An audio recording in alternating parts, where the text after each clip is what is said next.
முதலாளி நேரமாச்சு புறப்பட்டுக்கு மில்லுக்கு போகணுமல்ல. அதே ஸ்லாங்கு. இந்த ஸ்லாங்கை போட்டு டிரைவர் பிஎம்ஆர் வச்சுக்கிட்டா நல்லா இருக்கும்னா டான்ஸர் கேட்டுப்பா இந்த மாதிரி எவனும் பேசலையா, நீ பேசினா தான் வேறு யாராவது விட்டு பேசுனா கெட்டுரும். இந்த ஒரு ஆர்டிஸ்ட்டை போட்டு அதுக்கு நீ டப்பிங் வச்சு நீயே நடிச்சிருந்தா விஐபியில் நடித்தேன். அதை ப்ரிவியூ பார்க்க வந்தார் ரஜினி சார். இதே குட்லக் தேட்டரில் படம் பார்த்துட்டு வெளியே வந்துடு பேசுங்க இது என்ன ஒரு ட்ரைப்பாக இருக்குது அப்படிங்கிறாரு. அவர் ரொம்ப பிடிச்சிருச்சு. அதை விட அந்த சௌந்தர்யா அந்த பொண்ணுக்கு 2 பேரும் குழந்தை பிள்ளைங்க. ஆமாம். அவரே சொல்கிறாரு, என் பொண்ணுக்கு 2 உங்கள் ஃபேன்ஸ் ஆகிட்டாங்க சார், அவர் பேச சொல்லுங்கன்னு சொல்கிறாங்க, பேசிக்காமிங்கன்னாரு.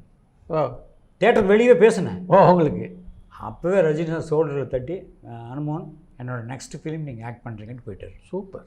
அதை மைண்டில் வச்சுட்டு ஒரு 6 months அப்படி தான் இருக்கும். கேஎஸ் ரவிக்குமார் ஃபோன், அனுமோன் ரஜினி சார் எப்போ பார்த்தீங்க? சார் இல்லை சார் இந்த விஐபி படம் பார்க்க வந்தார் அப்போ பார்த்தேன். இல்லை நாங்கள் மைசூருக்கு வந்துட்டோம், இது வரைக்கும் 10 தரம் கேட்டார் அனுமோனுக்கு என்ன கேரக்டர்.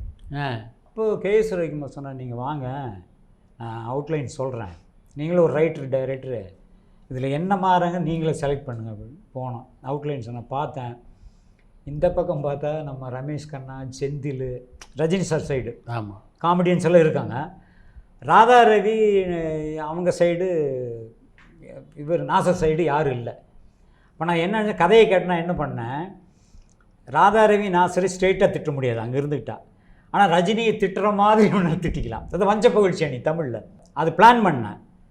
நீங்கள் வந்து இதுக்கு முன்னாடி ரஜினி சார் பாம்பெல்லாம் பிடிச்சி எம்பேரு படைய பாட்டில் பண்ணி நீங்கள் பார்த்த சென்ஸில் பாம்பெல்லாம் பிடிக்கிறீங்களா, கடிக்காதா கொத்தாதா பயம் இல்லையா, இந்த ஸ்டைலில் கேளுங்கன்னாரு. ரஜினி சார் அங்கே இருந்துட்டு அந்த ஸ்லாங் அப்படிங்கிறாரு. கரெக்டாக விட்டேன். அப்படி யோசனை பண்ண பார்த்தேன். சரி இவர் இது மேட்ச் பண்ணி, ஏனுங்க இந்த பாம்பத்துக்குள்ளே கை விட்டிங்களா கடிச்சிட்றாதுங்களாக்குன்னு கடிச்சு பேசினேன். ரஜினி சார் கை தட்டிட்டார்.